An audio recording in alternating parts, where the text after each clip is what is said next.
Right, greetings everybody and welcome to your end of the week video as I slide slightly over and say what a great week it's been. We had a Nintendo Direct happen, which was a partner direct and a indie direct, and it was pretty awesome. Lots of good games.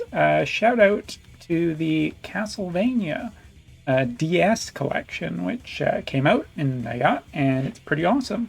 Also, shout out this week to this game, Visions of Mana. Of course, we're going to be talking about the Visions of Mana collaboration a little bit in this video. But I wanted to shout out that this is a really fun game. Is it a amazing game? Is it my favorite game of the year? No, not even close. But it is actually really, really great. I am enjoying playing through it right now, and I recommend if you want something maybe a little more low-key but bright and colorful and, pretty innocent in itself, this is a good game. I totally recommend it to people out there. All right, so now let's get into WotV, as we've spent a minute not on WotV, but it's a good idea to remember there's other stuff out there. In about 4 hours from now, the update will be released for JP, which will include the young version of Sadali, as well as the Flame Sorcerer, Fire Sorcerer. I think it's Flame Sorcerer, but anyway. Basically 2 new glove units. And I am going to try and get at least one preview video, maybe not too terribly long video, up before the end of this evening, because I'm pretty curious about both of these characters, but I just don't want to be up till like 2 a.m. Making videos. Just not going to happen. But also, I'm going to be interested to wait and see what a lot of evaluation of these characters is. So I'm going to try and get something up relatively quickly. Maybe just showing both of the characters and testing one of them out. But let's take a look at some noteworthy stuff. Both of these characters are completely purchasable if you want to do that for, the price of a Switch apiece. And let's move on to the rest of our topics today. So at the end of this week and at the end of this month, we always get our producer live letter. And this month, I wanted to shout out the producer live letter for being a giant pile of nothing. I mean, literally nothing. It basically, the opening spiel about what is actually going on. Nothing really anymore for Master Quest 2. I mean, there's one character here, but not even a meta-relevant character. And then we have our Limit Burst schedule, which is a little bit more basically the another story, 2 characters by Dialdo. We also have Melnia and Shawls in there, but honestly, I'm not expecting too terribly much, but we'll see. Continuing on, upcoming updates. This would probably be for the month of September, and it is nothing. It is literally nothing. It is an app update for the software, and bug fixes. That's all we're getting nowadays. We can't even get any quality of life stuff. And as for the future plans, well, the future plans is basically all the stuff you've been hearing about for the last 8 months. I'm not bitter about this. I know it takes time to develop these things. I'm pretty sure that most of the internal development effort has not been for most quality of life, but more towards trying to get the reserve slot to work, which it isn't, but I digress. Either way, future is the future. So cool. And to close it out,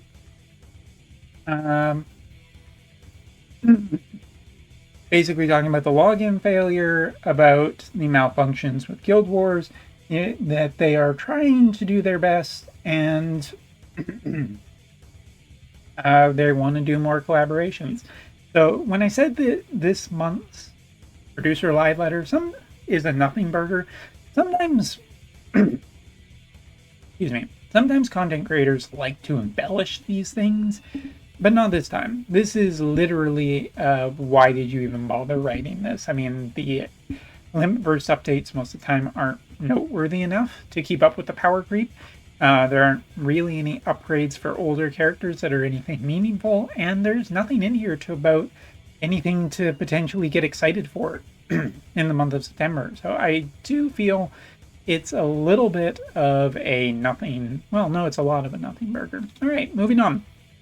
And now we're going to talk about the whole reason for making this video, which is talking about something that is, at least, a little bit interesting, but was not in the producer live letter. Go figure. So Phantom Day, this was an event that was talked about in the recent live stream, and now we're getting a little bit more details. The big thing that I think that most people will be interested in with this is that there's a potential for getting a select UR ticket. Now, it may be super updated, it may not be super updated, but the opportunity of basically selecting a UR from the 4th anniversary onwards is pretty good, and more than likely will include, at the very least, everything up to Gilgamesh for the JP, potentially up to Shreken if we are lucky, but put a pin in that. So let's go over the details for it, because the 0th day doesn't make a whole lot of sense until you actually see the schedule. The schedule is for 3 days in September, the 10th, 20th, and 30th, which is not really the 0th day, but whatever. For those days, special events will be held. Logging in will net you certain bonuses, and those bonuses can be exchanged. And for people who are curious, from what this basically looks like, it is not, and I do want to repeat this, it is 100% not a gacha thing. So if you're wondering about how to get the rewards, it's not gacha, it's actually just a metal exchange like the Veritas metal exchange, and I do expect, like, obviously a select ticket to be something that you probably have to log in all 3 days, you probably have to forego other rewards, but I think it's totally justifiable at that point. Till then, until this thing is actually, launched, which will be later in the month of September, kind of hard to get upset about it, at least until we see the rest of the details. But anyway, so for example, the first Phantom Day, which happens on September 10th, will go for that 24 hours. We'll include the following. One-time free 10 summon, no guaranteed UR on it, but it is a free summon. Exclusive daily missions, Phantom Day exclusive quests, Phantom Day exclusive special packs, which hold your horses. Unit hard drops will get a 3-time drop rate, as well as vision cards will get a 3 times drop rate. So just on the whole, taking a look at this announcement, it's pretty good. We're getting a fair amount of stuff, even if only for a day. Triple shard drop alone is generally pretty nice, and I'm okay with that. And some extra quests and whatnot, and a free summon is a pretty good way of doing it.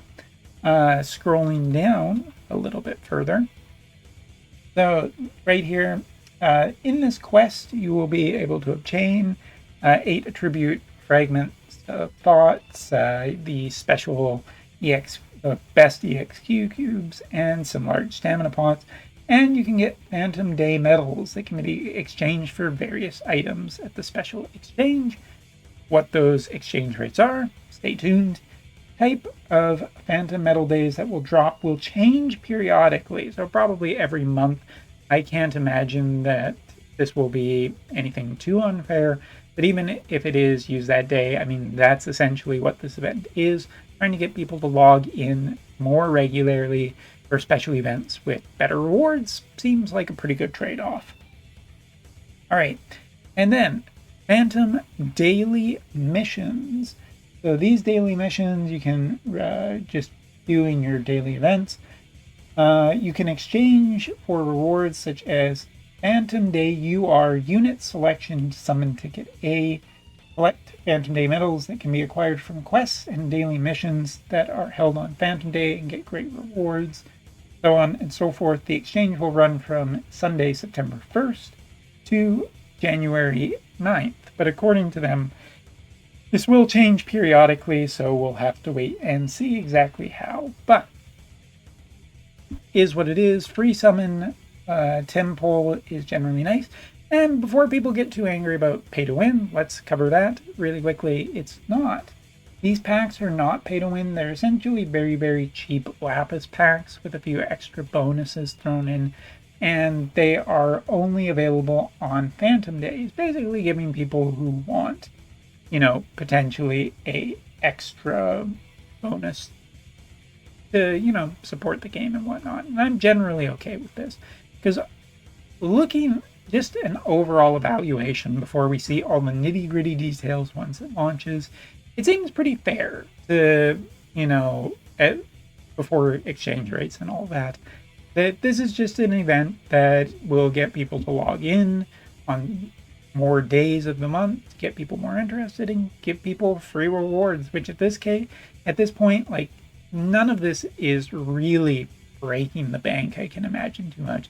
And I would have to say that with the change in WotV this year of essentially selling units to whales, this is probably a pretty good RTI of just having a more steady income potentially, and as opposed to relying on gacha, which can be a little bit all over the place. But yeah, I mean, if they want to do this and they want to give finally some more rewards back to the community, great, awesome, I think it's good. So yeah, those are the details as of right now. We'll have probably another video within the next, hopefully 5 hours or so, but I'm not going to make any promises because of YouTube's upload problems at times. But anyway, I hope you enjoyed this video. Thanks for watching. Take care. See you later.